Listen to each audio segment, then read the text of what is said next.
Vamos a iniciar, doctor. Pues, compañeros, bienvenidos al Centro de Investigaciones del Sistema Acusatoria en una emisión más de todos los viernes en este horario, en donde, pues, invitamos a juristas, líderes en cada uno de sus temas. Y en esta noche nos engalana tener en el CISA al doctor Isaac González Ruiz, querido amigo, quien es uno de los más destacados académicos en el tema de protocolo de Estambul. Y doctor, pues es un gusto tenerte aquí con nosotros nuevamente en este gran proyecto, el CISA Justice. Gracias, Alfredo, muchas gracias. ¿Sí? Antes de iniciar, compañeros, voy a permitirme presentar a nuestro ponente de esta noche. El doctor Isaac González Ruiz es doctor en Ciencias Penales y Política Criminal por el Instituto Nacional de Ciencias Penales, INACIPE. Tiene un doctorado en Derecho Público y es maestro en Derecho Penal, Constitución y Derecho por la Universidad Autónoma de Barcelona, España, y fue profesor investigador en el Instituto Nacional de Ciencias Penales y actualmente es profesor investigador en la Universidad Autónoma Metropolitana. Es catedrático en diversas instituciones académicas como el INACIPE y el Instituto de la Judicatura Federal, por mencionar algunas, y ha capacitado a personal de las Fiscalías Generales de Justicia del Estado de México, Chiapas, Tamaulipas, Coahuila, Guanajuato, Chihuahua, igual por mencionar algunas, porque si no aquí nos llevaremos toda la noche mencionando en los lugares en donde el doctor ha impartido cátedra. En el ámbito laboral se desempeñó como director adjunto de la Unidad de Asuntos Indígenas en la Subprocuraduría de Derechos Humanos, Atención a Víctimas de la Procuraduría General de la República y en la Unidad Especializada en Asuntos Indígenas, y se ha desempeñado también como abogado litigante en las materias penal y amparo. Es autor igualmente de diversas obras, entre ellas Garantismo Penal y Multiculturalidad. Doctor, pues bienvenido nuevamente aquí a este proyecto, es tu casa. Sabes que es un gran honor tenerte con nosotros y te agradecemos mucho por darte este pequeño espacio en tu apretada agenda para compartir tus conocimientos con nuestro auditorio. Muchas gracias, doctor. Al contrario, Alfredo, muchísimas gracias por la invitación. El placer es recíproco. He de decirles a todos los que nos acompañan que Alfredo y yo somos pues ya amigos de tiempo atrás y vaya que nos hemos visto en circunstancias peculiares, tanto académicas como personales, y hay un gran aprecio por todo el trabajo que desarrolla en esta comunidad y su academia CISA, a los integrantes y a las integrantes de esta academia, pues les doy la bienvenida, al igual que por ahí algunos alumnos que observo de la Universidad Autónoma Metropolitana que me están haciendo el favor de acompañarme, también les agradezco su presencia. Sin duda, pues este tema que nos trae a cuenta el día de hoy es un tema muy profundo y cala hondo en nuestro país debido a la gran problemática que tenemos en materia de este déficit de respeto a los derechos humanos, que no logramos paliarlo del todo, no logramos de alguna manera llegar a estándares óptimos respecto a este respeto y sobre todo la practicidad, la vigencia de los mismos en las instituciones de orden policíaco y de impartición, tanto como de procuración de justicia. Es muy complicado. Y no se diga el ámbito castrense, no se queda atrás, definitivamente, pues son de los espacios públicos donde la tortura, el trato inhumano y degradante se vuelve la constante. Entonces, pues el día de hoy analizaremos, platicaremos un poco, y será eso, solo un poco, aclaro, porque hablar del protocolo de Estambul en términos regulares, esto ya lo lanzo como jiribilla para mi querido doctor Alfredo, que nos invite una próxima vez, y una vez dejamos ahí el estoconazo, porque estos cursos llevan aproximadamente 2 semanas, trabajando 6 horas diarias, por lo que implica entonces una extensión muy grande. Además de que es un trabajo interdisciplinario, el protocolo de Estambul está diseñado precisamente para psicólogos y para médicos principalmente, más que y bueno, obviamente ellos en la calidad de servidores públicos. Bueno, ya iremos delineando algunos de estos elementos, pero solo para darnos cuenta hacia dónde se dirige la batería precisamente del protocolo, como un instrumento que marca un estándar internacional en materia de investigación sobre la tortura. Bueno, pues sin más preámbulo y en esta nueva modalidad de la virtualidad, pues vamos a tratar de ir esbozando algunos de los elementos importantes del protocolo de Estambul, su contenido.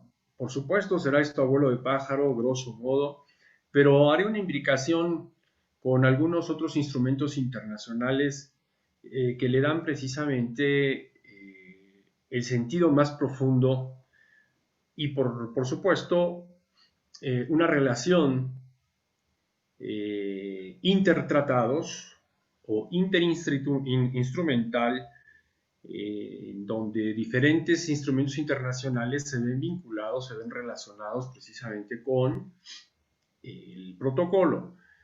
Bien, el protocolo propiamente presenta características, decía yo, propias de un instrumento que nos permite investigar y analizar el fenómeno de la tortura, donde el ámbito médico, donde la medicina juega un papel muy importante en varios sentidos. El médico en este punto se vuelve un hilo conductor de la percepción de aquella víctima que ha sido sujeto de tortura. Se vuelve su asesor, su confidente, y además en esta suma de actividades un médico tiene ciertas responsabilidades muy puntuales. El propio protocolo nos va estableciendo, nos va marcando la pauta al respecto, ¿no? Y por el otro lado, el contexto psicológico, ¿no? Todo el efecto traumatizante que genera la tortura o el maltrato, ello también lleva a realizar un trabajo conjunto transdisciplinar con el médico. Y también el psicólogo cumple rubros muy similares a los que antes he mencionado. Se vuelve asesor incluso de la víctima, se vuelve una especie de protector de la víctima, no obstante de atender y visibilizar, por supuesto, los traumatismos psicológicos generados por la tortura o el maltrato. De manera que entonces se hace un trabajo concatenado, intervinculante entre estas dos áreas principalmente, la medicina y la psicología. Entre nuestros escuchas, entre nuestros visitantes el día de hoy, ¿tenemos algún psicólogo, algún médico, alguna psicóloga, alguna médico? ¿No?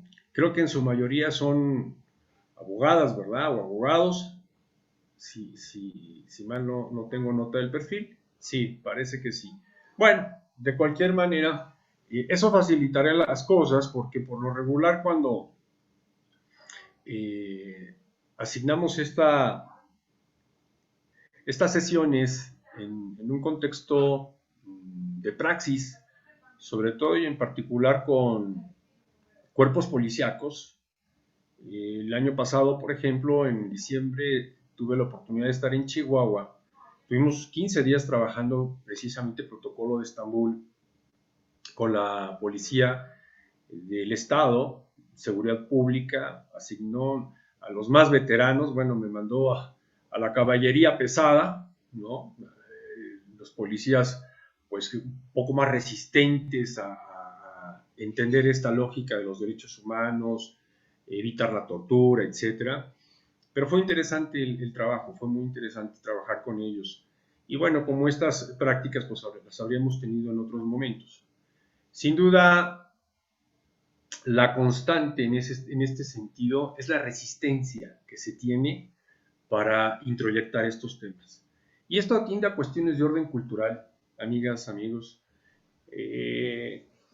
Solo para que se den una idea, y aquí mi querido maestro Alfredo, pues no me dejará mentir, pero cuando iniciamos, por ejemplo, todo este proceso de visualización y de incorporación de los instrumentos internacionales en México después de la reforma constitucional del 2011, pues fue verdadero galimatías, fue muy complicado, porque a todo mundo le tomó por sorpresa la cuestión relacionada con esta vanguardia que pretendíamos asumir en materia de derechos humanos.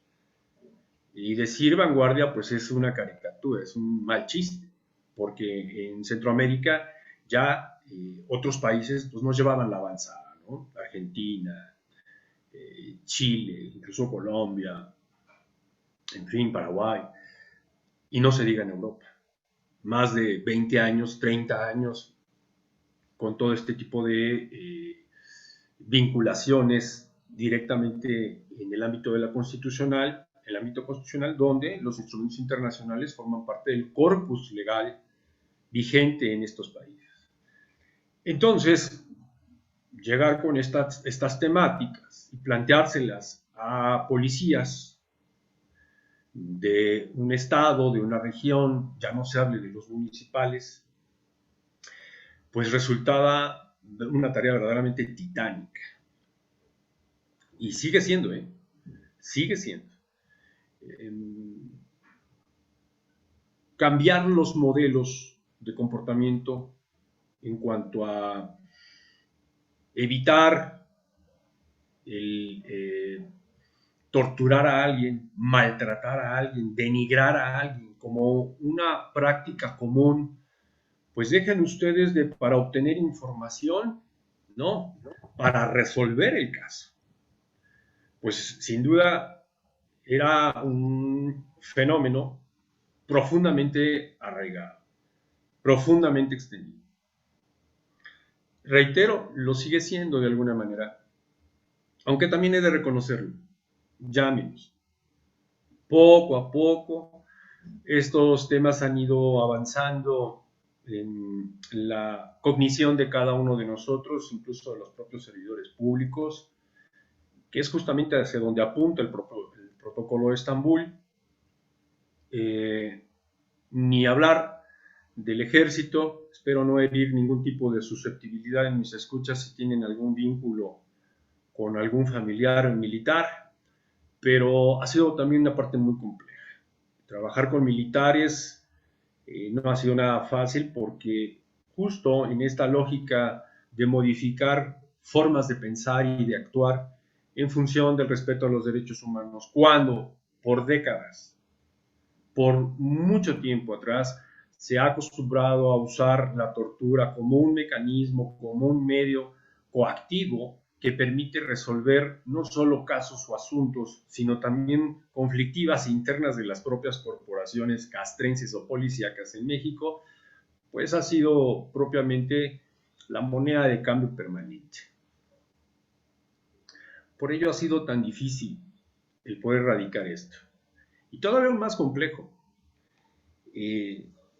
Si pensamos un poco que esto de la tortura y el maltrato pues tiene raíces hondas en la construcción o en la perspectiva sociocultural, pues vayamos al aspecto más básico, vayamos al contexto más sencillo, que incluso en estos momentos de confinamiento lo percibimos cotidianamente, la violencia familiar. Ahí hay raíces, ahí hay elementos profundos sobre el maltrato y la propia tortura. Hacer esta conexión entre la institución familiar y la institución gubernamental no es nada complicado. Y no lo es si lo vemos desde una perspectiva más sociológica, más antropológica. ¿Hay alguno de mis amigas, amigos que sea antropólogo o socióloga? ¿no? No tenemos a nadie que sea sociólogo o antropólogo.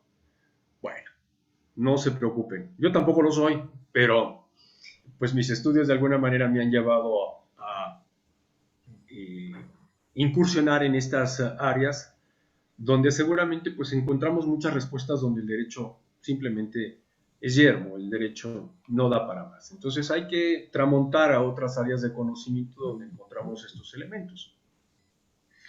Y una de las explicaciones que hallamos justamente desde la antropología es que los fenómenos de orden institucional, gubernamental, están profundamente vinculados con los órdenes o estructuras culturales más pequeñas, más minúsculas, lo que llamamos los microcosmos, que es la propia familia. Y ello nos lleva incluso a las propias relaciones hasta de pareja. Quiero decir que la tortura y el maltrato no es solo de las instituciones, es también un acontecer, es una cotidianidad en las estructuras más básicas de una sociedad, ¿no? Esto es interesante, cuando hacemos este tipo de ensambles, justo nos lleva a planos mucho más complicados, de poder entender de bote pronto. Pero es muy sencillo si analizamos que cuando alguno de nosotros, de pequeño, de pequeña, se nos agredía verbalmente, psicológicamente. Mira, si no levantas en este momento tu recámara, no vas a salir a donde quedamos. ¿Quieres permiso precisamente para ir a ver a la novia? No, bien, entonces te va a costar. Es más, le faltaste al respeto a tu padre, le faltaste el respeto a tu madre. Eso implica un castigo, una sanción. Y cuando menos te lo imaginabas, pues ya te atizaban por ahí con un enceste de un golpe, o definitivamente te dejaban encerrado dentro del cuarto. El maltrato, la tortura, de alguna manera fue parte de nuestra propia construcción educativa. Pues esto se refleja en las instituciones. Todo esto justamente tramonta hasta nuestras instituciones que nos gobiernan. Y quieras o no, estos efectos pues se dejan sentir justo en la medida, en la dimensión en que esta sociedad conforma o logra estandarizar ciertas conductas, dicho de otra manera, cuando las naturaliza. Es decir, el fenómeno de la tortura, el fenómeno del maltrato, siendo no exclusivo de las instituciones, sino una consecuencia de las instituciones que originalmente surgen desde las bases mínimas de la sociedad que es la propia familia, y que naturaliza precisamente estos comportamientos, pues es muy fácil dar el salto cuántico a las instituciones. El que maltrata en casa, maltrata como servidor público. El que tortura en casa, tortura en la institución como servidor público. Esto es un efecto que no requiere de mucho análisis. Es una consecuencia directa de un fenómeno social, reitero, profundamente enraizado en la construcción cultural de la obediencia, de la disciplina y de la propia educación. Si pensamos por un momento en este autor Paul Feyerabend sobre la conciencia social en función de la educación, él advierte algo muy interesante. La sociedad siempre será un reflejo en su mínima expresión cuando se habla de la familia y viceversa. Ciertamente, si dentro del hogar, dentro de nuestra comunidad, solemos ser violentos, pues imagínense ustedes si portamos un arma, si portamos una placa o un uniforme, pues el empoderamiento negativo nos va a hacer una gran explosión en el ejercicio del poder. Y más aún, si ese poder lo otorga el Estado, ¿no? Es más complejo.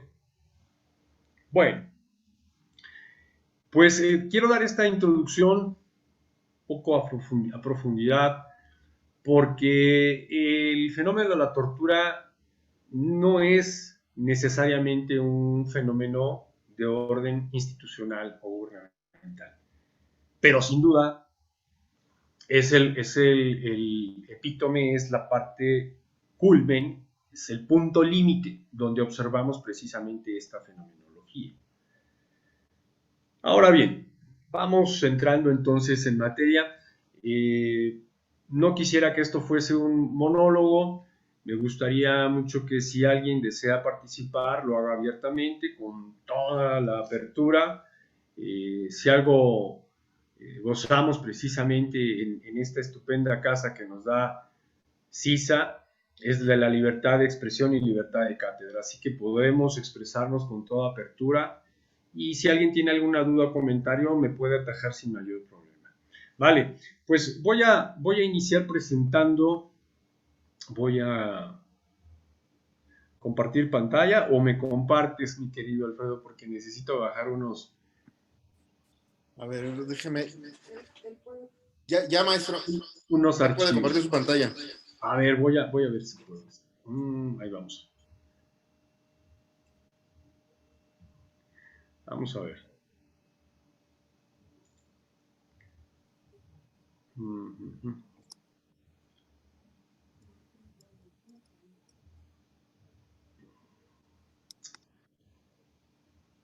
Tendríamos que poquito vamos a ver.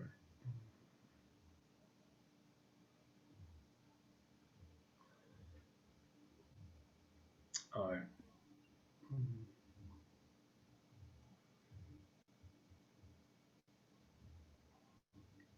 ¿Sabes qué? Que como cambiamos precisamente de archivo, Sí. digo, de computadora, ahí estamos. A ver, un segundito.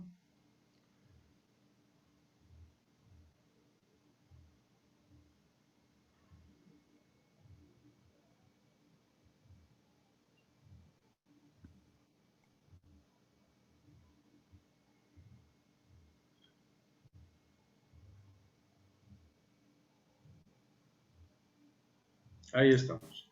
Bueno, lo primero que vamos a observar pues, son unas cuantas láminas que nos van a explicar a través precisamente de la Convención contra la Tortura y otros tratos inhumanos, crueles o degradantes, el concepto precisamente de tortura, ¿no? Este documento debe de entenderse y es previo a la examinación del Protocolo de Estambul. El Protocolo de Estambul es la praxis, es la práctica, y se nutre precisamente de estos instrumentos internacionales. Entonces, si ustedes me lo permiten, vamos a analizar primero algunos de los elementos que contienen esta definición de tortura. Doctor, todavía no se proyectan sus láminas. Ah, no me digas. A ver. ¿No está proyectada? No, profesor. Se ve sus archivos. Se ve los archivos. Oh, ya. Deje de compartir y vuelva a compartir. Posiblemente se resuelva eso. A ver, dejamos de compartir. Ya está. Se ven los archivos. A ver ahí. ¿Ya ingresó? No, sí, viendo los archivos. Caray. A ver.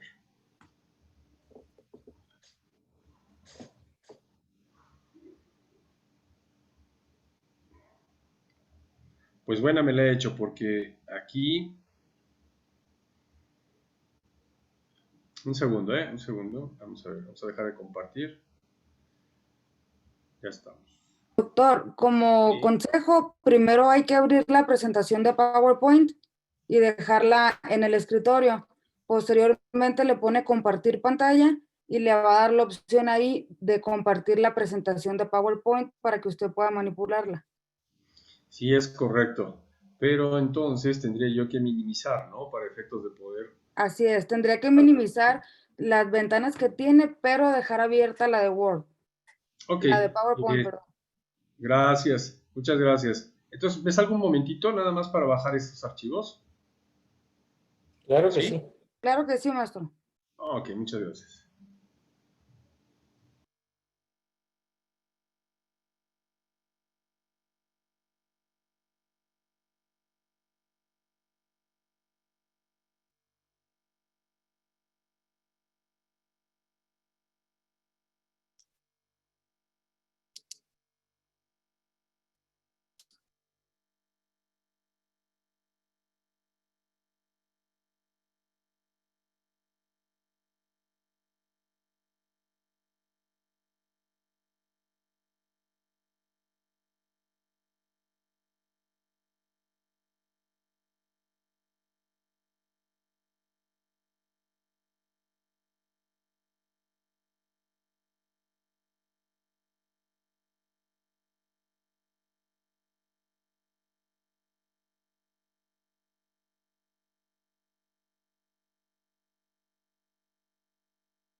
Ahorita está en un problema de divorcio.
Creo que ya estamos listos.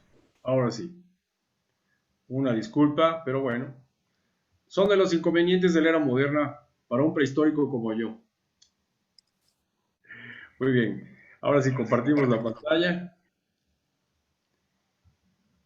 Listo.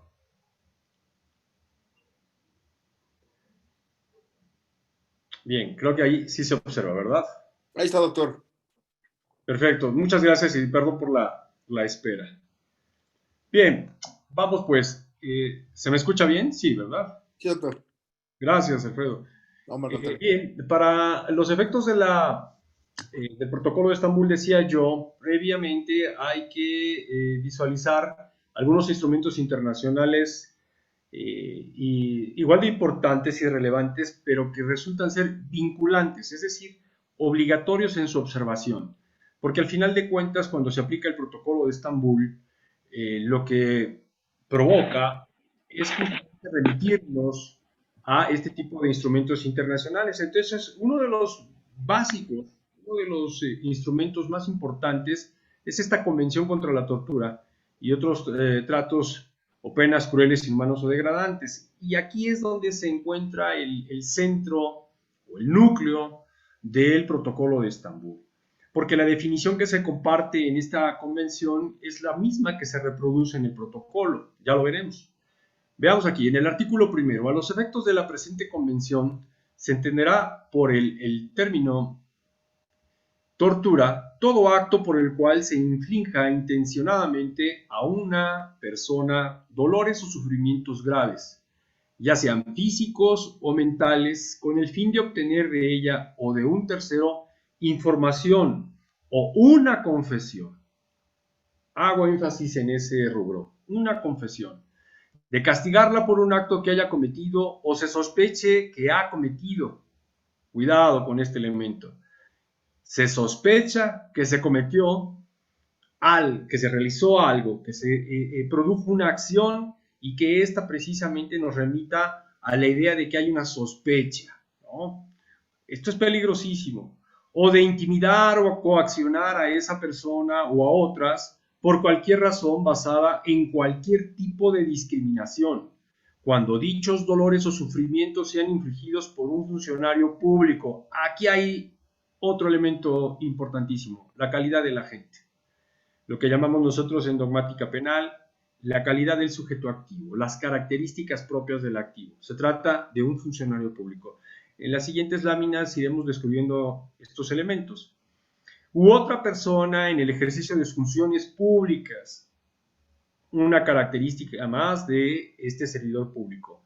A instigación suya o con su consentimiento o aquiescencia. La aquiescencia es la permisión, es el permitir que alguien pueda realizar un comportamiento a través de esta autorización. Entonces es el empleo de un tercero autorizado precisamente por una autoridad.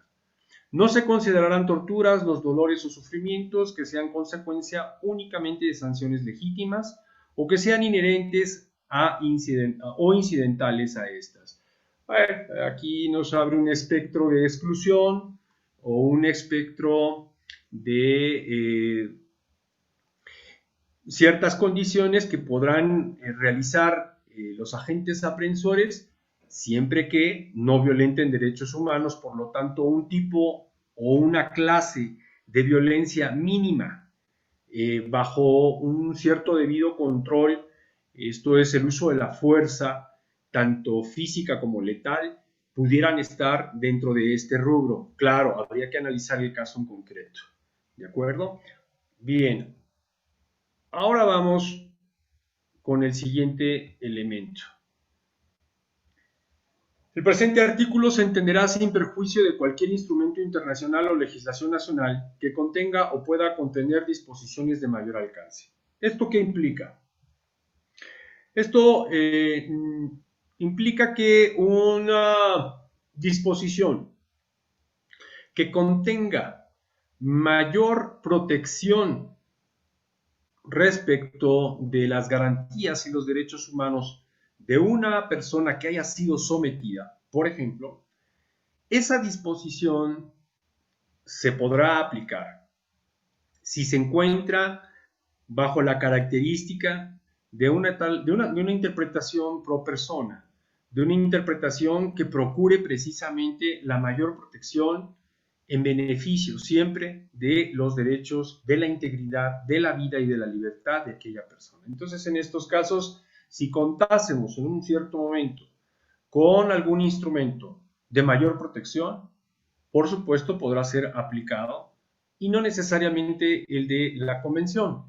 No obstante, en tanto no exista un instrumento de mayor protección, de mayor alcance protector, la convención seguirá siendo el instrumento que rija en el caso en concreto. Bien, analizando estas partes constitutivas del artículo anterior, dice ahí, tendremos la definición de tortura y advierte que es todo acto por el cual se inflija intencionadamente a una persona dolores o sufrimientos graves, ya sean físicos o mentales. El término intencionadamente implica un ejercicio de voluntad y esto nos llevaría a una concepción un poquito más dogmática en cuanto al dolo, un querer y un saber. Es decir, es un desear el resultado del comportamiento a través de generar o infligir maltrato o tortura a alguien. Dicho de otra manera, es una persona que desea provocar este tipo de sufrimiento a alguien. Con ello, entonces, el término intencional comprende una característica propia de este delito, lo voy a referir como tal. No obstante, es una definición de tortura, también constituye un delito. Por lo tanto, esta expresión que la Convención nos da sobre la tortura, pues es polisémica en ese sentido. Y dolores, sufrimientos graves, ya sean físicos o mentales, estos ya están previstos justamente en el Protocolo de Estambul. La finalidad de la tortura: obtener de esa persona de un tercero información o una confesión. Bueno, muchos de nosotros entenderíamos que la información o la confesión estarían estrechamente vinculadas a algún proceso de investigación. Son los ejes centrales de toda investigación. El investigador, háblese del policía, pues buscaría la manera justamente de obtener aquella información que le permitiría resolver en cierto momento el caso, el asunto, dar con el responsable. Pero de ninguna manera se justifica que aquel policía investigador realice sufrimientos graves, físicos o mentales, en contra de aquel quien supone pudo haber realizado el delito y en este sentido cumplir con el trabajo. Esto es una aberración del propio derecho, pero con esta aberración trabajamos en México durante muchos años y todavía se siguen dando estos casos. El hecho es de que entonces la información o la confesión resultan justamente dos características que condicionan el fin que pretende obtener el investigador. Tuve que torturar porque no me decía dónde estaba la persona que había secuestrado. Obtuve su confesión y a través de esta confesión esta persona se autoincrimina, advierte que él realizó el delito. Pues no, ninguna de estas dos expresiones, ninguna de estas dos circunstancias tan comunes justifican precisamente la tortura. Por eso en el nuevo modelo penal acusatorio la investigación es el requisito fundamental y el cual privilegia sobre todas las cosas el sistema. Si no hay investigación, si no hay una investigación que siga todos los protocolos previstos para ello y que en este sentido el investigador se vuelva un experto en indagar, en buscar pistas, en obtener indicios y luego ya obteniéndolos de alguna manera generar todos estos protocolos de protección de las mismas evidencias. En fin, para ello actualmente pues existe todo un género de protocolos y de garantías que justamente irían en el sentido de proteger, sí, una información, también por supuesto, ¿por qué no?, una confesión, pero garantizando derechos humanos, no violentándolos para obtener información o la confesión. Que de antemano la confesión hoy por hoy tampoco sigue siendo la prueba reina en el nuevo modelo penal acusatorio.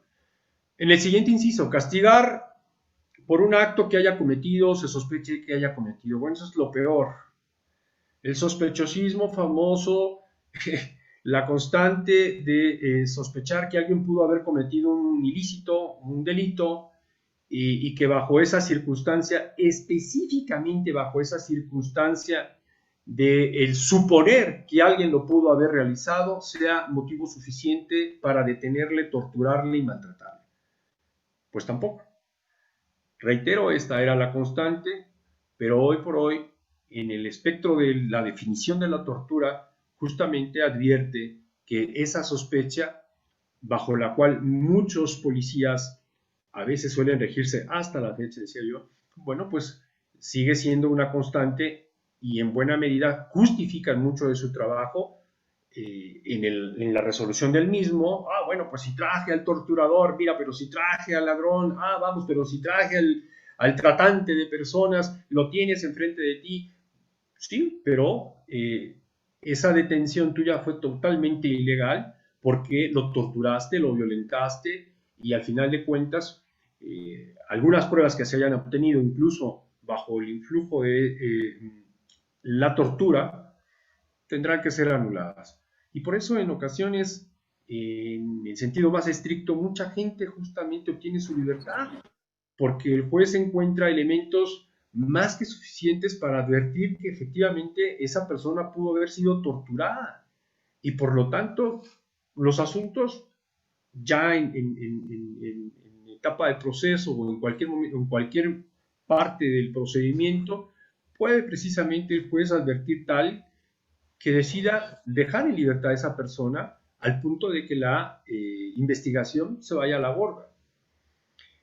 Por último, intimidar o coaccionar a esa persona o a otras o por cualquier razón basada en cualquier tipo de discriminación. Bueno, aquí hablamos del espectro de la discriminación como una prohibición total, plena, a el hecho de que cualquier persona que sea susceptible precisamente de una detención no podrá ser esta violentada, no deberá ser esta violentada por su condición religiosa, por su condición ancestral o de racialización, por su credo, por sus ideas políticas, etc.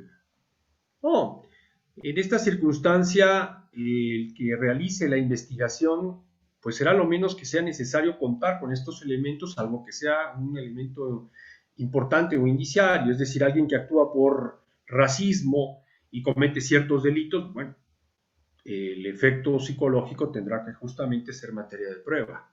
Pero en otras circunstancias el investigador no tiene motivo cual ninguno del por qué coaccionar a alguien justamente por estas razones discriminantes.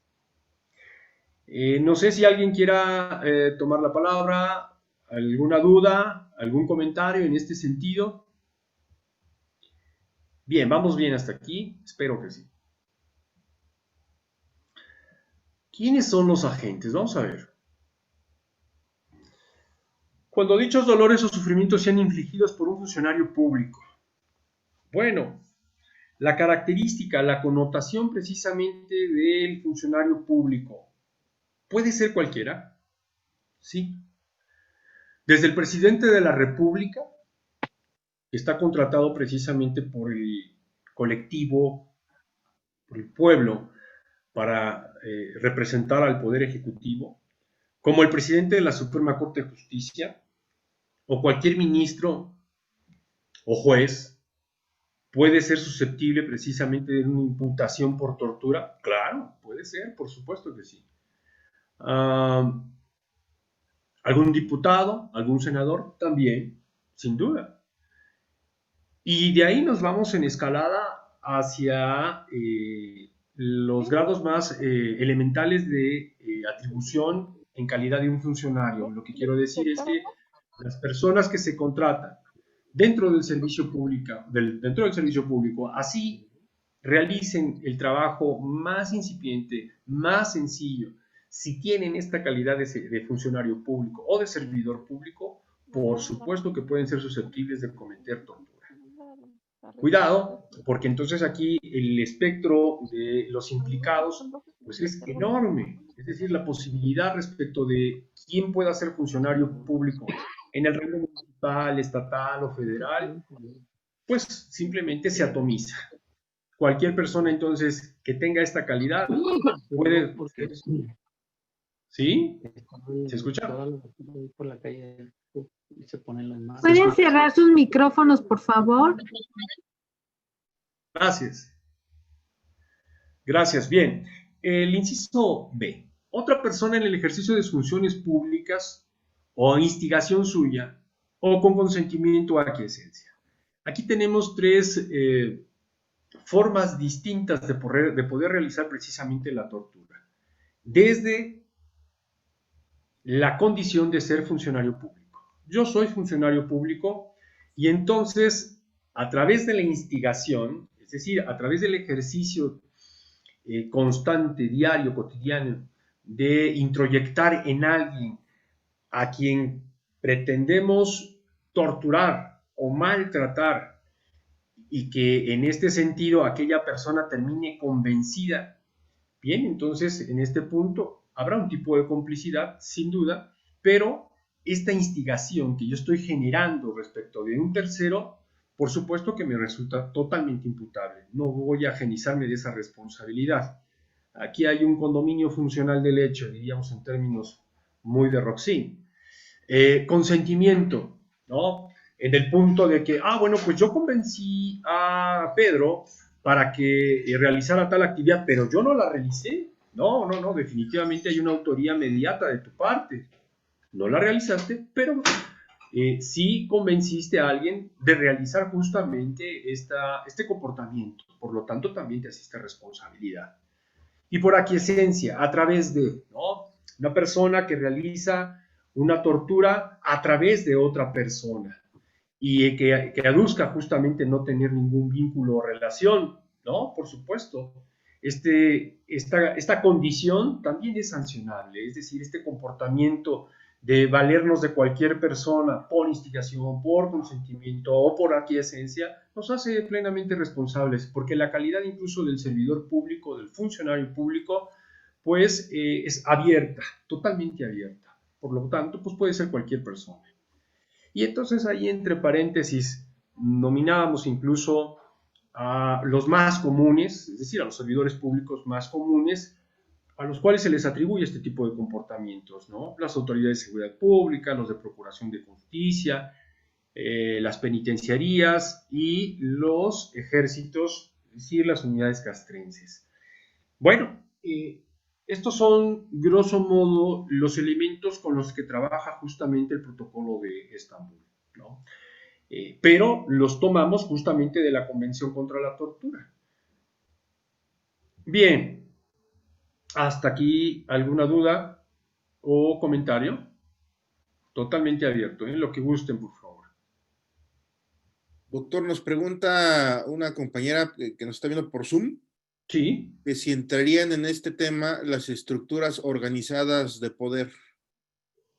Sí, por supuesto, definitivamente, incluso, digo, este término muy de Roxin, Klaus Roxin, bueno, acuña este término de las estructuras organizadas de poder, justo con la finalidad de establecer un parámetro donde desde la institución se puede volver un centro, un lugar, ya sea para torturar, para maltratar en estas condiciones o incluso cometer cosas mucho más atroces como el genocidio, ¿no?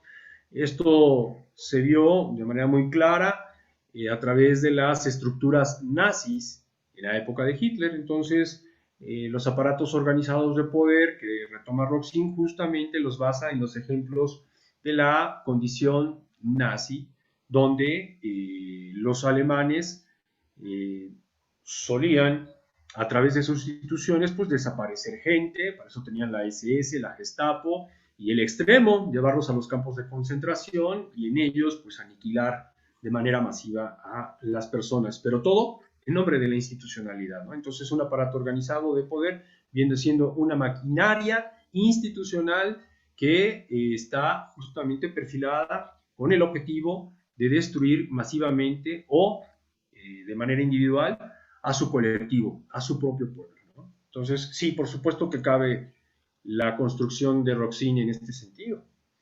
Bien, ¿alguna otra duda para pasar directamente al protocolo? Doctor, tenemos otra pregunta Adelante. de Elio Rojas, a quien le mando un saludo, que nos está viendo en Facebook. Nos dice, doctor, perdón, ¿qué parámetros se toman en consideración para determinar la gravedad? Dice, las circunstancias propias de la persona o bien lo determinan actos en específicos. Me refiero, y perdón el absurdo del ejemplo, no es lo mismo golpes en el pecho a un detenido que es luchador que a una persona de complexión media. En ambas son golpes, pero creo que quien lo recibe no tiene el mismo efecto. Sí, por supuesto, pero no, ojo, que aquí habría dos cuestiones muy importantes a dilucidar. Primero, la determinación que el médico realizaría al momento de la examinación, de la auscultación de la víctima de esta tortura, y entonces en función de ello determinar el grado de afectación física. Si en un momento dado el golpe recibido porque aquel que está siendo torturado resulta ser un luchador, pues tendrá la fortaleza física para soportar una tortura de esta naturaleza. Pero, cuidado, esta condición física definitivamente no deja de agravar el delito. Es decir, con independencia de que la persona resulte en condiciones físicas lo más sana posible, lo más fuerte posible para soportar un grado de tortura, eso no minimiza, no reduce, no excluye de ninguna manera el delito de tortura. Por lo tanto, entonces estaríamos en dos circunstancias distintas.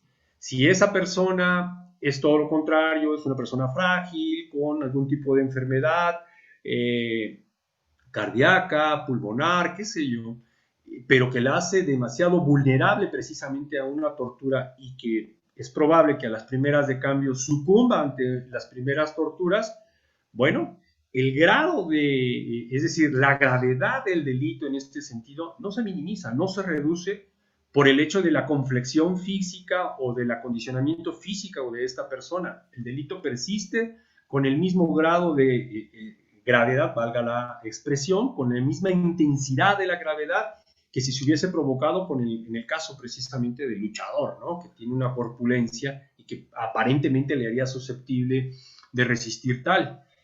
Por ejemplo, yo recuerdo un caso que nos tocó en la Subprocuraduría de Derechos Humanos. Este caso no se supo mucho de él, pero fue muy importante, fue emblemático. Rapidísimo se los cuento. Un muchacho delgado, joven él, no rebasaba los 19 años, los recién había cumplido, es acusado de secuestro. Esto fue en la época de Felipe Calderón, al inicio de la época del sexenio de Felipe Calderón, es remitido a la CEIDO, si mal no recuerdo, y corrígeme por favor aquí mi querido Alfredo, todavía creo que se llamaba CEIDO.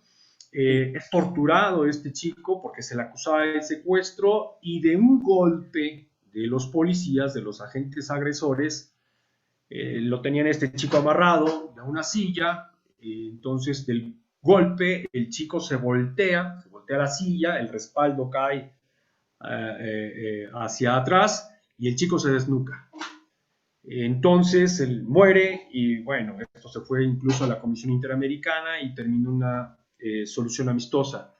Pero a lo que me refiero es que la conflexión física de este chico pues era, no sé, digámoslo de esta manera, una conflexión muy delgada, no medía más allá de 1,80, pero la fortaleza, es decir, la fuerza con la que fue golpeado fue de tal magnitud que lo voltea y lo desnuca. Pues imagínense ustedes el impacto. Entonces, la gravedad de este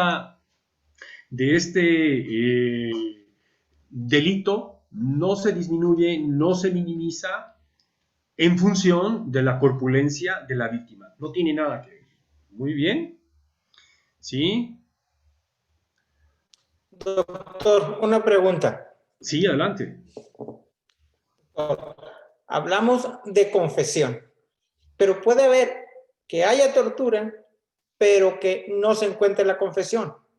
Y si se encuentra la confesión, ¿quién va a valorar esa declaración, esa confesión? No. Bueno, aquí hay algo bien interesante, bien importante. Recordemos que existe un principio en derecho penal que se llama el principio de la no autoincriminación. De entrada, hoy por hoy, la confesión resulta ser simplemente un indicio, un indicativo de algo que pude yo haber realizado, pero definitivamente no gobierna todo el proceso, no condiciona todo el proceso, ni resulta ser la totalidad de todas las pruebas, ¿no? En este sentido, una persona que se autoincrimina tendría necesariamente el investigador, en este caso el Ministerio Público y su triada, peritos y policías investigadores, que corroborar necesariamente si esa confesión está vinculada a los hechos que se le imputan. Eso es algo importante. Y esos hechos que se imputan tendrán que verificarse justamente en la investigación. Si esta persona tomó el arma, tomó el cuchillo, si esta persona decidió estrangular a alguien, bueno, entonces tendrán que hacer las periciales correspondientes para el efecto de verificar que lo manifestado por este inculpado en una especie de autoconfesión resulte verosímil. Pero de nada sirve tener la simple y llana confesión como una prueba absoluta. Decíamos antes la prueba reina. Estoy hablando de los años 60, donde aquel que confesaba pues era beneficiado con una pena menor, pero no se corroboraban realmente los hechos, no había más evidencias que sustentaran esa declaración confesa. Y entonces aquel que se declaraba culpable del delito cometido, bueno, pues bastaba y era suficiente con esa declaración. Hoy no, porque la tecnificación en la materia de la investigación como dogmática, pues nos ha llevado a otros extremos. Esa persona pudo haber estado bajo el influjo del alcohol, pudo haber estado bajo el influjo de algún tipo de droga, algún tipo de desquiciamiento, en fin, cualquier otro tipo de factor exante del que no se pudo haber dado nota o cuenta simplemente porque no existieron las periciales. Entonces, para evitar este tipo de condicionamientos que podrían sonar simplistas incluso, se necesita de toda la técnica de la investigación para corroborar justamente aquella declaración de culpabilidad. Profesor, yo una pregunta. Si por ejemplo la confesión es sacada a base de tortura, o sea, no es cierta, pero saca la confesión a base de tortura, ¿qué castigo tendría que tortura? O sea, si la confesión es sacada a base de tortura y de obligarlo a confesar un delito. Claro, bueno, ojo con este elemento. De entrada, el juez tendría que valorar precisamente, primero, si realmente existió esa tortura. Y en este punto, la carga de la prueba se la traslada al Ministerio Público para que éste acredite, en todo caso, si esa prueba, esa evidencia que sustenta la confesión fue tomada de manera legal. Por lo tanto, entonces, una persona a la cual se le arranca una confesión bajo tortura es absolutamente inválida. Es totalmente inválida. No tiene ninguna validez dentro del procedimiento. Esto es bien importante. La pregunta sería, ¿cómo determinan que fue sacada a base de tortura? O sea, ¿la palabra del imputado vale más que la del MP? No, en este caso recordemos que, de acuerdo al protocolo de Estambul, que ya veremos en un momentito más, la prueba pericial del psicólogo juega un papel determinante. Hay psicólogos especializados justamente en la aplicación del protocolo de Estambul que cuentan con baterías muy bien desarrolladas que les permite identificar el grado de veracidad sobre el hecho de que alguien advierta que fue torturado. Basta, fíjese bien, qué importante es esto, basta la confesión de la víctima advirtiendo tortura y esto es más que suficiente para el hecho de iniciar una investigación al respecto. Y en todo caso, si un juzgador advierte que hubo signos de tortura y éste lo confiesa, el juez tiene la obligación de abrir una investigación paralela a la que se sigue por el delito que se le imputa, pero no debe detener de ninguna forma el juzgador aquella investigación precisamente relacionada con la tortura. Debe de continuar y si resulta responsabilidad inmediatamente actuar. El Ministerio Público especializado en esta área tendrá que dar cuenta de ese resultado, y si en todo caso resulta cierto que fue arrancada a través, es decir, esta confesión a través de los peritajes psicológicos, pues ya está. Todo lo relacionado con aquella investigación simplemente es nulo. Entonces, no perder de vista que una confesión que es arrancada precisamente con tortura no tiene validez en el juicio, pero además debe de ser corroborado este efecto con las periciales en psicología y psicólogos especializados en materia de protocolo de Estambul. Si esta confesión va acompañada de tortura física, bien, entonces acompañamos el peritaje médico que ha determinado que sufrió golpes, sufrió quemaduras, mutilaciones, etc. Entonces, todo es un conjunto de elementos que permite soportar precisamente que aquella confesión pudo haber sido arrancada por tortura, psicológica o física, o ambas. ¿Sí? Licenciado. Ok, si ustedes me lo permiten, pues entramos entonces directamente al protocolo. Profesor, tengo una duda. Ok. En dado caso de que el funcionario público empleara la violencia o la tortura, ¿se tipifica como abuso de autoridad o tiene algún otro nombre ese tipo penal? Pero, ¿cómo? Perdón, no entendí esa parte. Sí, al momento de emplear violencia o tortura, Ajá. ¿encuadra en el tipo penal de abuso de autoridad o tiene algún otro nombre? Ok, ya capté. No, fíjese usted, si nos remitimos directamente al tipo penal, que es esta descripción o este concepto de delito, aquí opera una figurita que llamamos nosotros subsunción del delito. Es decir, el delito mayor es absorbe, al delito menor, ¿no? El delito menor siempre pasa a formar parte del conjunto de los medios comisivos del delito mayor. Entonces, el abuso de autoridad intrínsecamente ya se sobreentiende que se ejerció a través de la tortura física o mental, fue ejercida a través de la aquiescencia, se ocupó un tercero o un consentimiento o instigación. Entonces, aquel que influyó en alguien abusando de esa autoridad queda precisamente subsumido a ese delito a través de la tortura como un medio comisivo, es decir, aquel que tuvo que realizar esta conducta de abuso de poder utilizó su poder como medio, es decir, su poder de autoridad como medio para instigar a otra persona o para el efecto de convencer a otra persona de que realizara la tortura a su nombre. Entonces, en ese momento, el delito de tortura, como tiene una sanción mucho mayor, es un delito grave, es decir, es uno de los delitos más graves que se pueden cometer en el ejercicio de funciones, subsume, es decir, absorbe a este delito de abuso de autoridad porque resulta ser solamente parte del medio comisorio de la propia tortura. Doctor, buenas noches. Yo tengo una duda. Sí.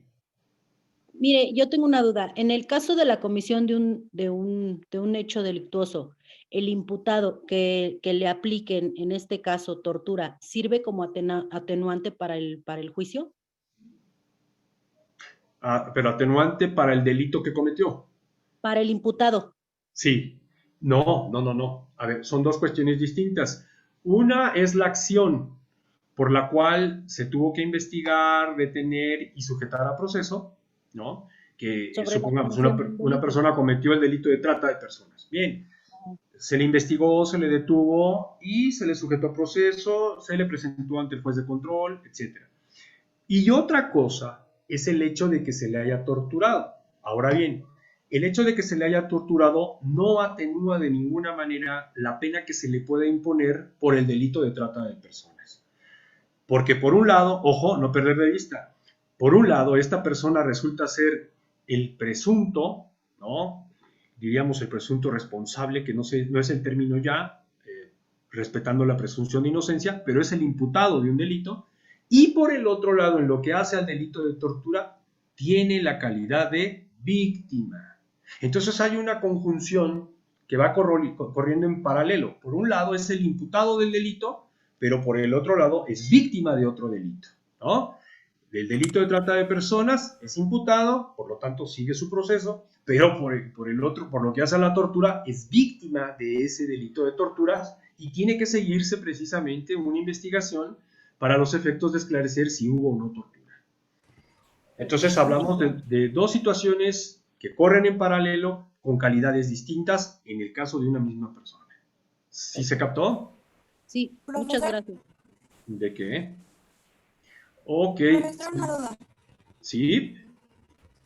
Con respecto a lo que acaba de decir la señorita Celina Ibarra, entonces, ¿de qué modo o de qué lado más bien quedaría los derechos que se tiene como humano?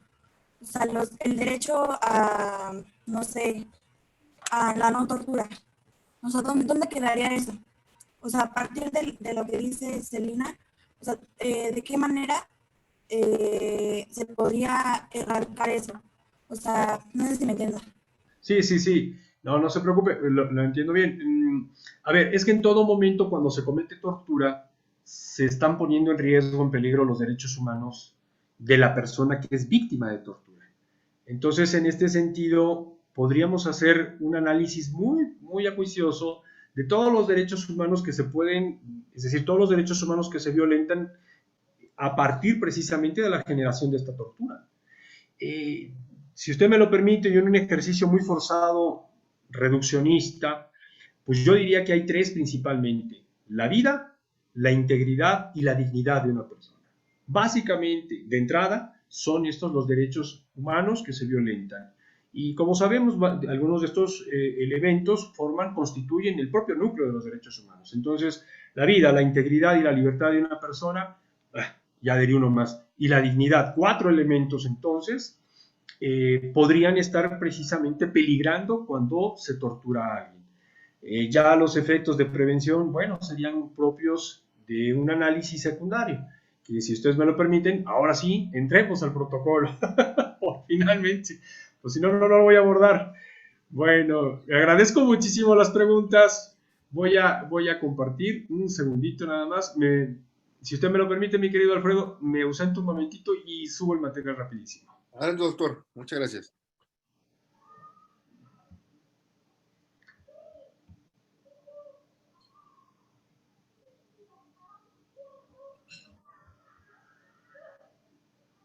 Compañeros, mientras que se conecta el doctor Isaac, les comento que en caso que ustedes quieran una constancia para agregarla a su síntesis curricular, la pueden solicitar al 55 45 70 83 20 con la maestra Delia Orozco.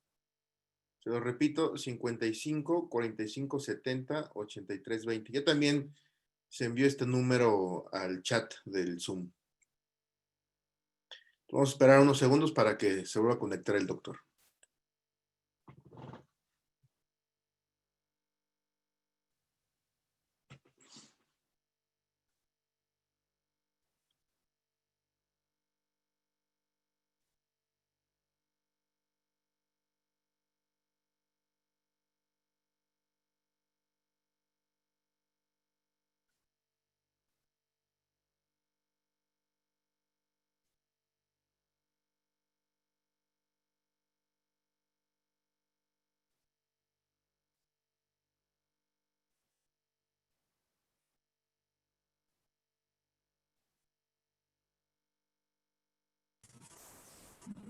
Maestro Alfredo. ¿Sí? Hola, ¿qué tal? Buenas noches.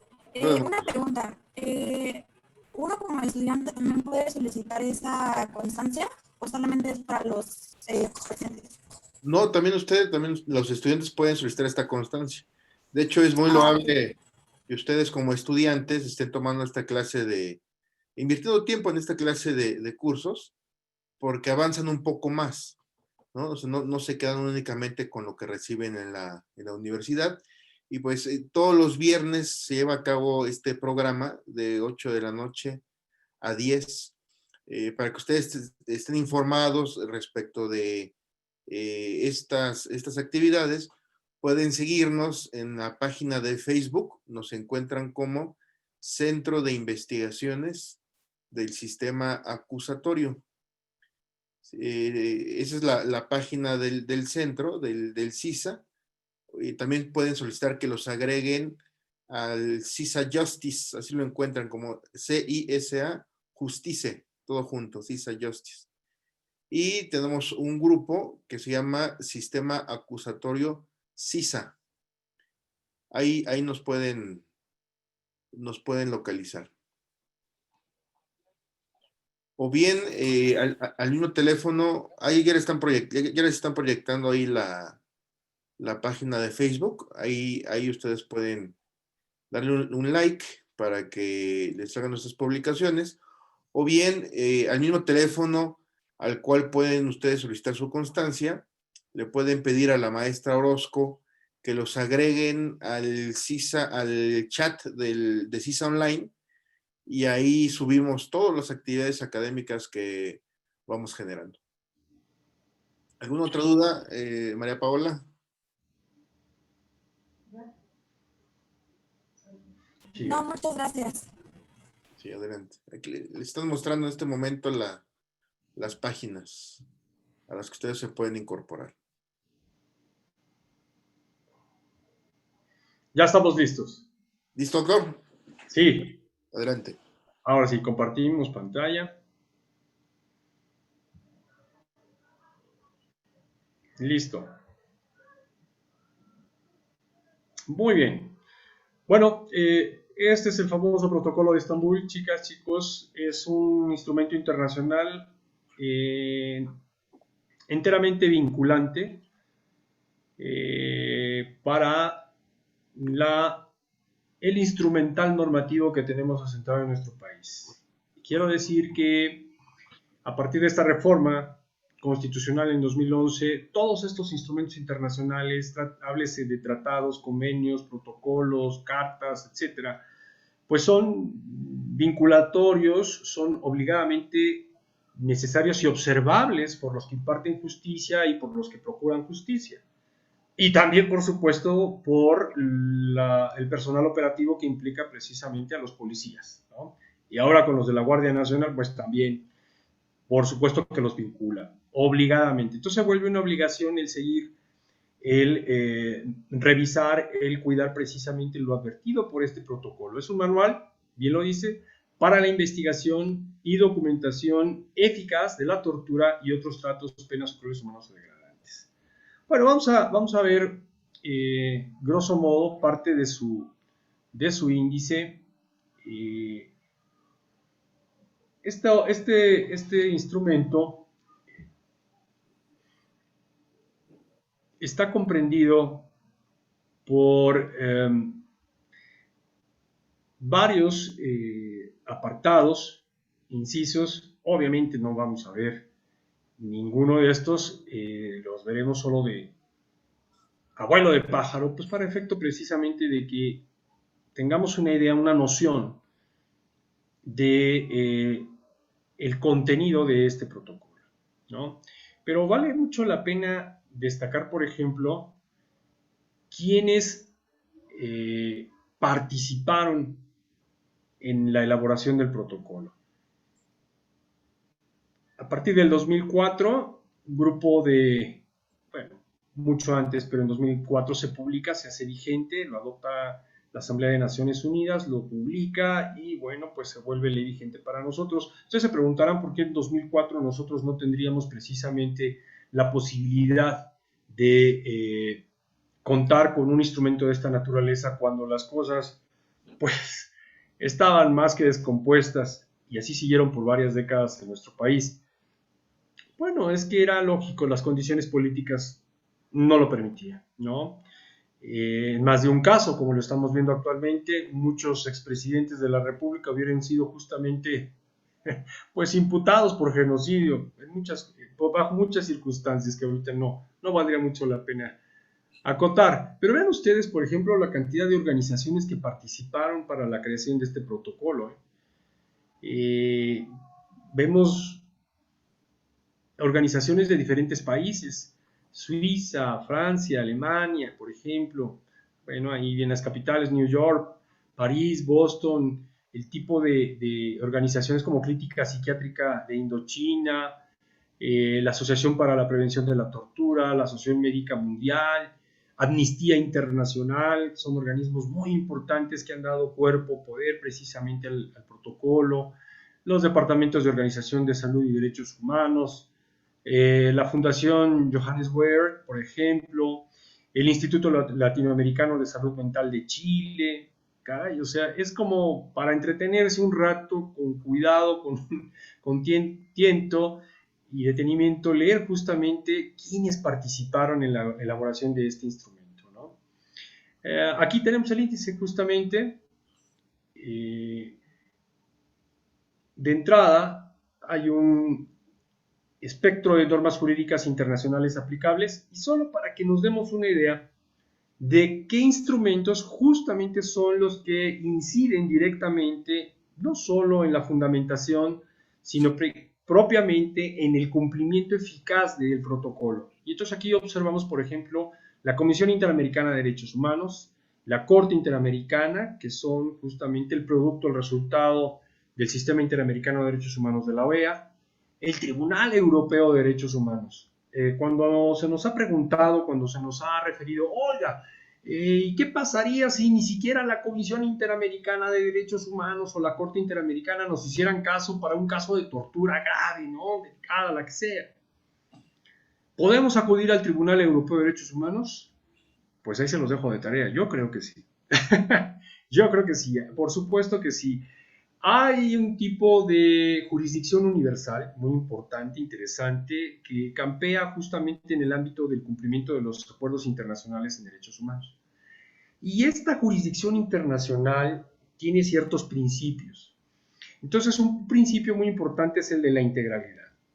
Y este principio lleva al punto precisamente de que el derecho o el jus cogens, precisamente, que es una especie de norma internacional aceptada y que no permite su contradicción en su aplicación, produce justamente que una institución como el Tribunal Europeo de Derechos Humanos, al advertir que la Comisión Interamericana, la Corte Interamericana fueron omisas en la labor de investigar y sancionar, en todo caso, tortura en un caso en específico, el Tribunal Europeo puede atraer ese caso, sí, y de manera muy excepcional, pero seguro tiene competencia para hacerlo, ¿no?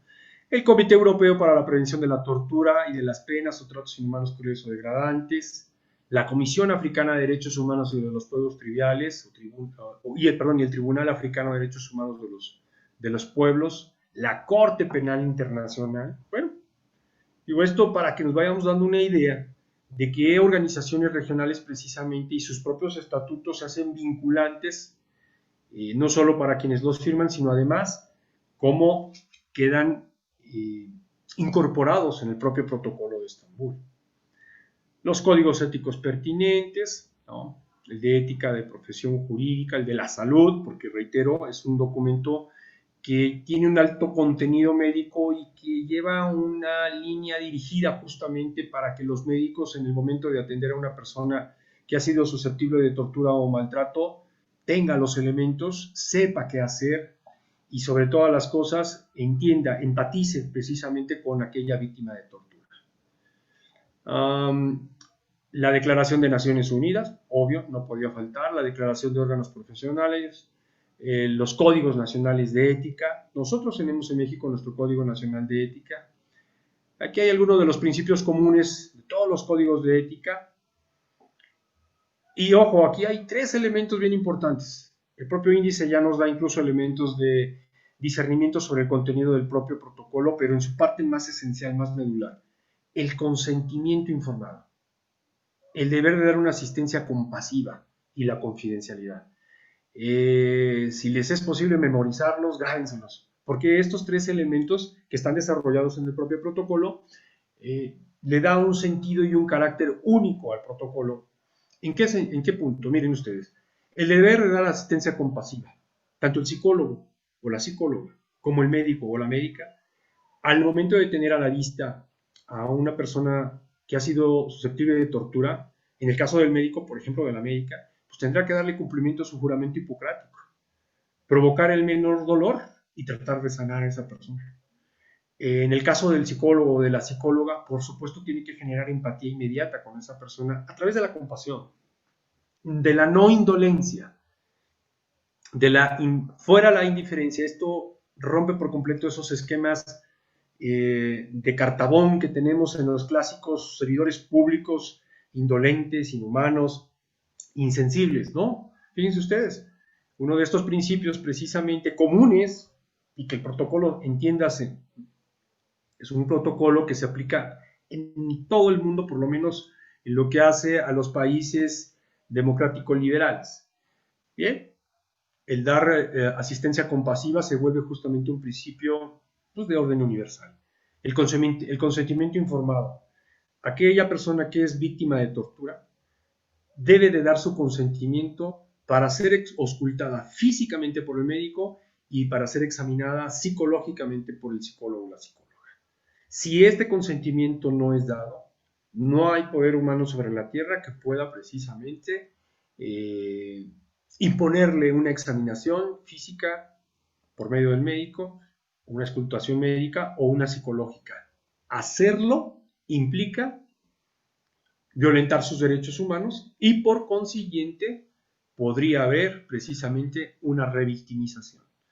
En este punto, el consentimiento informado resulta un elemento fundamental. El médico tiene la obligación de informarle a la víctima que será sujeto de un examen médico determinado, X, el que sea. Y este tiene que dar su consentimiento. ¿Y en qué consiste ese examen? Y también dar su consentimiento. En el caso del psicólogo, la psicóloga igual. Voy a practicar una batería, voy a hacer una serie de preguntas. ¿Estás dispuesto aceptas a contestar? Si está demasiado traumatizado, esto podrá llevar semanas completas para desarrollar este tipo de baterías, este tipo de investigación. Incluso en el caso de los golpes, si se quisiera tomar una impresión fotográfica o filmar a una persona que ha sido torturada, por supuesto tiene que ser también autorizado, tiene que haber consentimiento para este tipo de prácticas. Entonces, el consentimiento juega un papel fundamental dentro del ámbito de la aplicación del propio protocolo. Si la víctima no acepta, no quiere, no desea, por el grado de traumatismo físico, mental, habrá que esperar. Y así se tome la investigación 3, 4, 5 meses o incluso un tratamiento para efecto de que éste pueda poco a poco ir generando información. Bueno, pues la empatía que vincule, por ejemplo, el psicólogo o el médico, pues es fundamental. La confidencialidad, hay una secrecía y aquí sí hay una reserva por parte del médico. Fíjense ustedes qué importante, el médico no está obligado a delatarlo, ni tampoco el psicólogo, en caso de que la víctima sea precisamente un imputado. El médico no puede dar detalles en un momento dado, salvo, y aquí está el extremo, si en un momento dado esta víctima de tortura ha sido golpeada terriblemente porque se presupone que tiene secuestrada a 3 personas, por ejemplo, las tiene sin comer y son menores de edad, agravemos la situación, y el médico sabe de esta información porque la víctima de tortura se lo ha participado, se lo ha informado, el médico entra en un conflicto ético. El médico en este punto entra en un conflicto ético y debe de tomar una decisión el médico.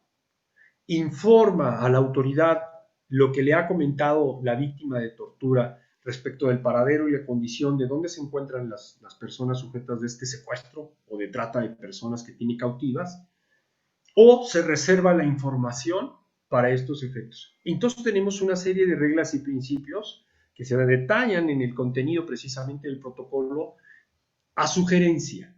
Fíjense qué importante, no le dice al médico qué debe de hacer, le sugiere y le dice, bien, si tienes que salvaguardar un bien mayor en este sentido, se trata de 3 vidas, no porque no cueste, porque valga menos la de la víctima de tortura, no, ese no es el caso, no está en juego eso, porque a esta víctima de tortura se le tiene que dar toda la protección necesaria. Una vez que ha informado dónde se encuentran aquellas personas y informarle por conducto del médico al Ministerio Público, estoy enterado y me ha informado la víctima de tortura que estas personas se encuentran en determinado lugar, pueden ir a buscarlas, a rescatarlas.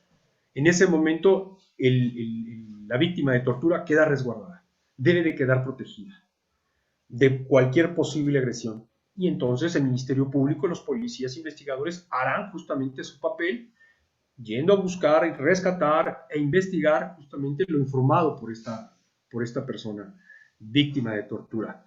Pero en una condición confidencial, el médico y el psicólogo pueden entrar en este tipo de conflictos. Sin embargo, se propone que para estos casos ponderen bienes, ponderen derechos humanos, ponderen en este caso vidas o libertades de por medio. Entonces, es muy interesante cómo el protocolo de Estambul en este sentido también resuelve algunos de los efectos, ¿no? Y habrá que ver los casos prácticos, que son muy variados. Los profesionales de la salud con doble obligación, bueno, justamente lo que comentamos, ¿no? Los principios orientadores de todos los médicos de doble obligación, que es esta: la obligación que se tiene para con el colectivo y la obligación que se tiene para con la víctima de tortura. Aquí es donde justamente se encuentra el conflicto ético y el dilema resultante de esa doble obligación, ¿no? Es interesantísimo cómo se resuelve en esta parte el conflicto ético, en el que muchas veces se ven involucrados indirecta o directamente médicos que ejercen su papel tratando de proteger a las víctimas de tortura, los psicólogos, las psicólogas, y por supuesto el protocolo nos da elementos para poder, pues, tratando en la medida de lo posible y humanamente al alcance de resolver este tipo de conflictos, ¿no? La investigación legal de la tortura, y aclaro, no hay fórmulas determinantes, ¿eh? El protocolo no contiene fórmulas determinantes.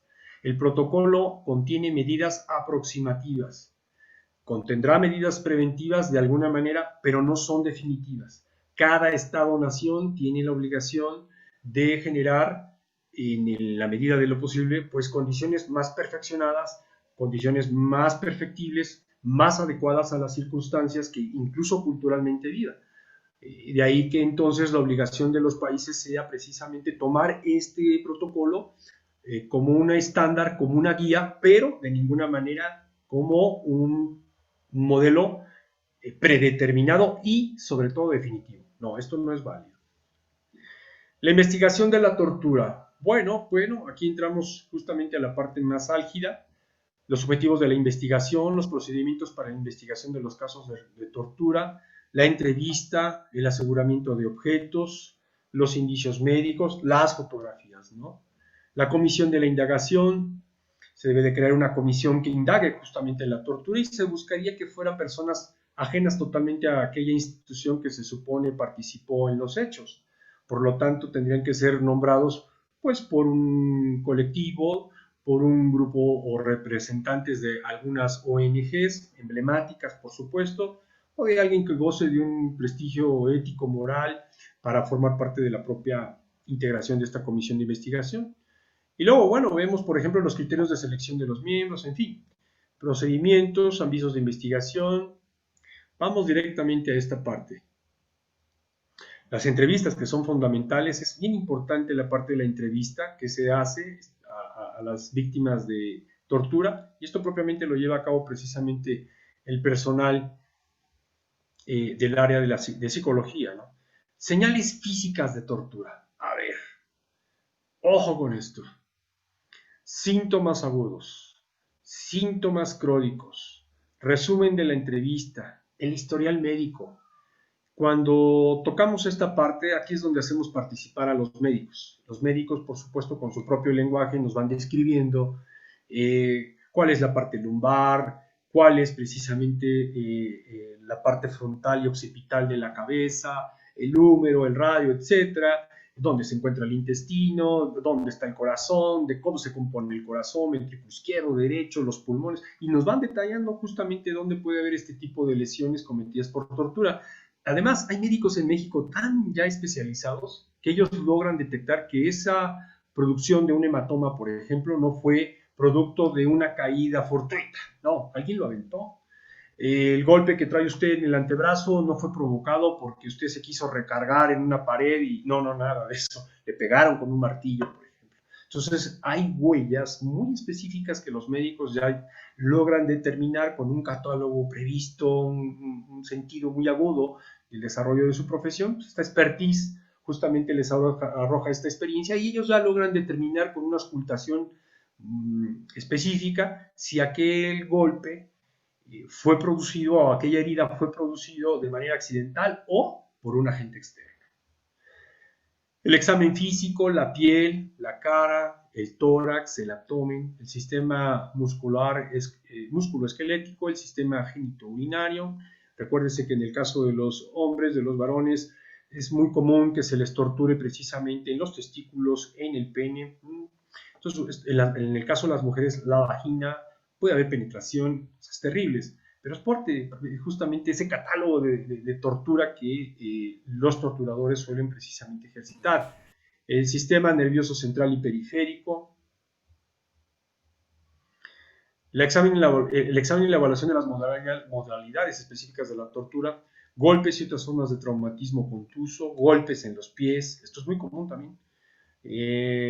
Lo que son las manos, la parte de la nuca y las plantas de los pies son las zonas más vascularizadas del cuerpo humano, es decir, es el lugar donde terminan las fibras nerviosas y donde existen más cantidad de venas, por lo tanto son los lugares en donde más sangramos. Entonces, un médico experto en la búsqueda precisamente de elementos físicos de tortura se detecta con una auscultación muy específica si justo en estas partes del cuerpo se cometió tortura. Es común pegar en las plantas de los pies.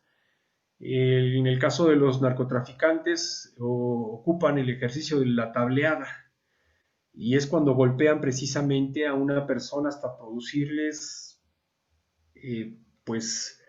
desgarres internos en sus órganos, por supuesto, pero desde la piel, ¿no? Entonces, cosas terribles, sí. Hoy no presentaré fotografías porque tenemos incluso un stand de fotografías, un archivo de fotos de todo esto, pero bien, esto ya se presenta en el caso de un curso en específico. Y ahí es donde los médicos nos ayudan justamente a ir determinando el tipo de lesión, cómo se produjo y en qué parte se produjo, ¿no?, el cuerpo. Otras torturas de suspensión, los colgados. El propio protocolo advierte algunas formas de suspensión como tortura, es decir, cuando a alguien lo cuelgan de los pies, de las manos, del tórax. Torturas por choques eléctricos, tortura dental, hay quienes arrancan dientes, la asfixia es muy común.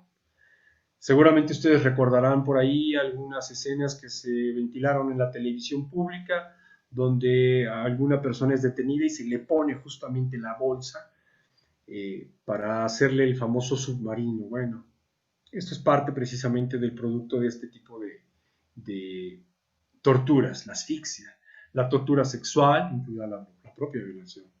Indicios psicológicos de la tortura, generalidades, el papel central de la evaluación psicológica, ¿no? Precauciones aconsejables, las reacciones psicológicas más frecuentes, pues son múltiples.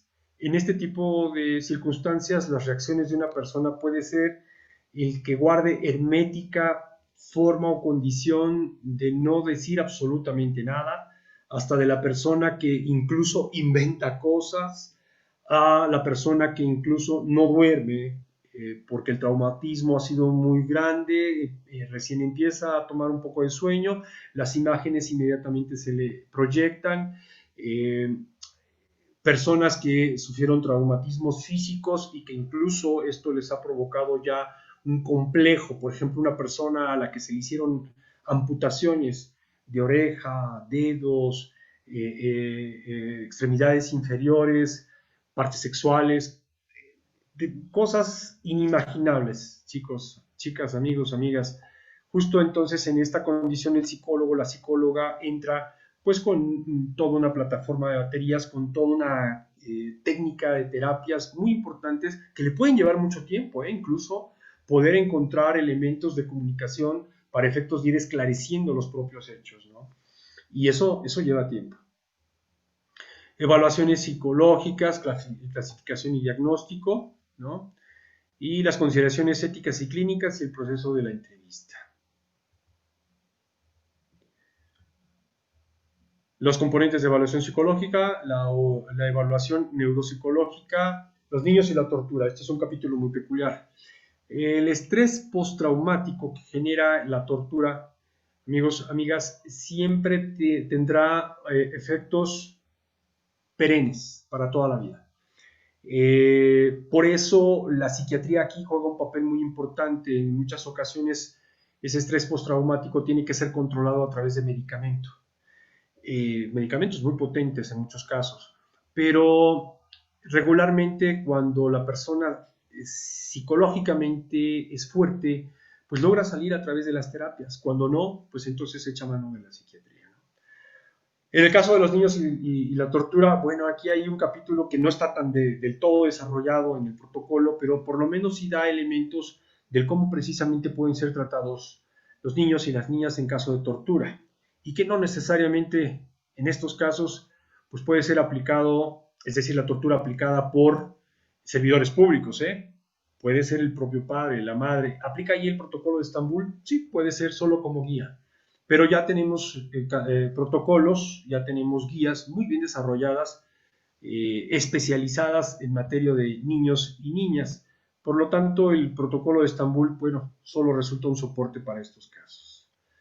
Bien, pues creo que vamos muy bien en tiempo, justo ya cerca de las 2 horas, disculpando mis inconvenientes y mi ignorancia virtual, por supuesto, pero estoy abierto a cualquier duda, cualquier pregunta. Si hago el recorrido rápido, pues, del propio contenido del protocolo, pues la verdad va a ser una grosería de mi parte, porque no tiene caso pararme en un capítulo en específico y tratar de darles un sentido o explicación, puesto que para empezar, ello me llevaría más de media hora. Así que, pues yo los dejo a todos más bien con la probadita, ¿no? Y estoy a sus órdenes, lo que gusten. Doctor, hay una pregunta del abogado Perfecto Gonzaga, a quien le mando un saludo, y nos dice, si hay violación, ¿esa también forma parte de la tortura o entramos a un concurso ideal o solo es tortura? No, qué bueno que lo pregunta. El concurso ideal justo se da cuando la intención del agresor es provocar un daño psicológico y sexual, pero no con el efecto precisamente de obtener una confesión, no con el efecto de obtener algún tipo de declaración que permita obtener resultados dentro de la investigación, no a través de un tercero o de interpósita persona como puede ser la instigación o la aquiescencia. Entonces estamos viendo que las causales del tipo son distintas, son diferentes. Entonces, esto lo dimensiona directamente la intencionalidad, ¿no? En términos muy concretos, para Jacobs, por ejemplo, la intención juega un papel determinante en la comisión delictiva. Si el activo en este punto decide violar por un apetito insaciable sexual, es un depredador sexual, dista mucho entonces de aquella violación que se hace como producto precisamente de la tortura con estos fines que acabo de referir y que establece en específico el tipo penal. Por lo tanto, entonces no estaríamos en un concurso. Muchas gracias, doctor. ¿Alguna otra pregunta, compañeros? Sí, hola, doctor, buenas noches. ¿Qué tal, Oscar? Buenas noches. Yo tengo 2 preguntas rápidas. La primera es, si se aplica el protocolo de Estambul y se determina que realmente sí hubo una tortura, ¿cuáles son las penas o sea, de qué pena sería la que tendría que pagar el que torturó a la víctima? Y la segunda es, si por alguna razón, no sé, supongamos yo me voy a otro país donde también está el protocolo de Estambul y sufrí de tortura en ese otro país y luego ya regreso y aquí lo denuncio, ¿aplica por ser un tratado internacional que realmente se pueda dar con los agresores, aunque sea en otro país donde esté este tratado? Ok, a ver, vamos con la primera. La Ley General para Prevenir y Sancionar la Tortura en México, publicada en 2007, tiene un catálogo precisamente de sanciones, de penas. Pero estas pueden variar, Oscar, en la medida precisamente de los agentes, de la magnitud de la participación, si la autoría fue inmediata o inmediata, si en un momento dado el agresor fue determinante o no en el momento de la comisión de la tortura, es decir, su participación haya sido determinante o no, en fin, aleatoria o secundaria. Habría que hacer todo un análisis en concreto del comportamiento y la participación o autoría de este para determinar la penalidad. Pero la tortura como tal, como mínimo, sí va más allá del término medio aritmético de 6 años en adelante. Lo demás, es decir, la condición agravada, pues ya determinará el propio juzgador si ésta se incrementa en función precisamente del grado de comisión y de participación como de las circunstancias mismas del caso. Es decir, se incrementará la pena.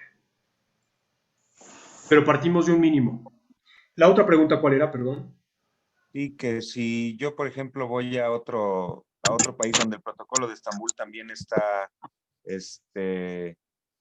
bueno, donde también tienen este protocolo y yo regreso y denuncio que tuve alguna agresión de tortura en ese otro país, o sea, sí por estos dos países, por estar con el mismo protocolo, sí se puede llegar hasta los agresores. Sí, por supuesto, sin duda, claro que sí, siempre y cuando el otro país precisamente haya suscrito el protocolo como un instrumento vinculante, obligatorio para su propia normatividad. En estos casos, entonces, si en otro país se comete una tortura y la persona entonces decide denunciar, que en este caso podría ser en cualquiera de los dos países, en su país natal, que puede ser México, o en Chile, por ejemplo, suponiendo que allá le hayan torturado, pues en cualquiera de los dos países puede denunciar y en cualquiera de los dos países es absolutamente aplicable y válido el protocolo. No obstante, de que tanto México como Chile puedan tener su propia legislación, independientemente de que aplique el protocolo de Estambul, también hay protocolos homologados contra la tortura tanto en Chile como en México. Así que de cualquier manera podría ser indistintamente en cualquiera de los dos lugares. Ok, gracias, doctor. Muy bien. Doctor, buenas noches. Yo, Rebeca Romero. Hola, Rebeca, qué gusto. Tengo la misma duda que Alejandro Ortiz, que comenta que ¿qué sucede con casos de tortura acontecidos en décadas pasadas? Por ejemplo, aquellos realizados por la Dirección Federal de Seguridad. ¿Los archivos de orden histórico podrían considerarse como una prueba? Sí, por supuesto. A ver, aquí hay algo bien importante. La tortura, por ser un delito de especial condición humana, es decir, porque afecta sensiblemente, dramáticamente la propia condición humana, entonces se vuelve un delito incluso de estos que llamamos nosotros de lesa humanidad. Está comprendido dentro de ese género. Incluso cuando se da tortura en crímenes de guerra, por supuesto que este delito se vuelve imprescriptible, junto con otros, el caso del genocidio, etc., porque se vuelven medios comisivos del delito mayor. Entonces, expedientes que daten de tiempo atrás documentando todo este tipo de ilícitos, por supuesto que sirven de evidencias, sirven de prueba, sosteniendo imputaciones directas en contra de activos que estén pues previamente establecidos o señalados bajo ciertas investigaciones. Hay un trabajo que realizó por ahí nuestro colega el magistrado Cosío sobre delitos cometidos en el 68, lo acaba de publicar precisamente, y habla en este caso de estas evidencias, de estos archivos que se encontraron en el Archivo General de la Nación, estos expedientes contra estudiantes, trabajadores, campesinos, y que sirven justamente de prueba como indicio para efecto de poder sostener imputaciones en contra de gobernantes, en contra de policías o de personal castrense. Entonces, por supuesto que sí sirven, dada la magnitud de los acontecimientos pasados que generaron estos ilícitos imprescriptibles. Por lo tanto, entonces sí dan pauta justamente a convertirse en evidencias. Gracias. ¿De qué, Rebeca? Una última pregunta, compañeros, por el tiempo del doctor. ¿Ninguna? Bueno, pues tomándole la palabra al doctor, lo vamos a invitar a que nos imparta pues un curso taller sobre la aplicación del protocolo de Estambul, si me lo permites, doctor. Ya, encantado, Alfredo, encantado, claro que sí. Ya les estaríamos avisando a ustedes y publicaríamos el mismo con la fecha y el día para que tengan ustedes la oportunidad de recibir más conocimiento operativo del doctor Isaac. Recuerden ustedes que el Centro de Investigaciones del Sistema Acusatorio se fundó siguiendo una base teórica práctica, donde ustedes van a recibir conocimiento que pues les va a servir operativamente en sus trincheras, en los lugares donde ustedes se desenvuelvan profesionalmente.